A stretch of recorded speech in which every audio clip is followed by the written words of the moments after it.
You left an oversight hearing before the Senate Judiciary Committee required by statute so you could vacation with your family. I find that absolutely unbelievable and, frankly, indefensible. Now, is it your practice to use government planes? You say you do this all the time. You flew in a Gulfstream 550, I think, that was originally purchased for counterterrorism purposes. You were using it to go to, what is it, Saranac Lake? Is that how I say it? I've never been there. Is that the right pronunciation? Saranac Lake? That was your destination? Yes. So, did you enjoy the flight? I mean, did you pay for it? Yes, I paid for it. Will you turn over all receipts and reimbursement to this committee? Senator, we will be happy to comply with oversight requests related to the use of the plane, as I said, and it's important for people to understand. Why don't you just give me a yes? Will you turn over the receipts for your flight? I will turn over the information related to my committee? Use of the plane. The use of the plane, I am required, not just permitted, required, even for personal travel, to use the FBI plane. How convenient for you. And I pay every single time that I use the plane for personal use. I'm glad it's available for you to jet away from your statutorily required hearings and oversight before this Congress, where you denied the ability of members of Congress to ask you questions because you had to go on a personal vacation using a government plane.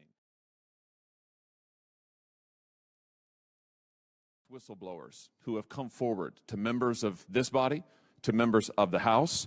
The FBI has been sending more than, in one instance, a dozen armed agents to a rural Pennsylvania home of a Catholic pro-life demonstrator to arrest him at gunpoint in front of his children in early morning hours, despite the fact that he posed no risk of violence or threat and had previously offered to turn himself in.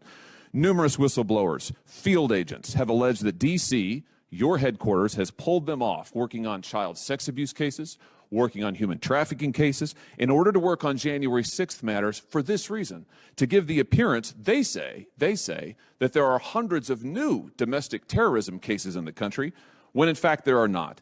Whistleblowers, field agents have also said that D.C. has ordered the use of SWAT teams on nonviolent suspects who may have attended a January 6th rally, and they have been ordered to conduct surveillance and knock on doors of people who were not even in D.C. on January 6th. And again, all of this, according to the whistleblowers, these are your agents, all of this in order to make it look as if there's a mass surge in domestic terrorism all across the country, when in fact the stats are being padded by political directive in your office. They also say, these whistleblowers, the D.C. leadership deliberately suppressed investigations into Hunter Biden, contrary to FBI procedure, and have also retaliated against FBI agents and whistleblowers who have contacted Congress, which, by the way, they are protected by statute to do so.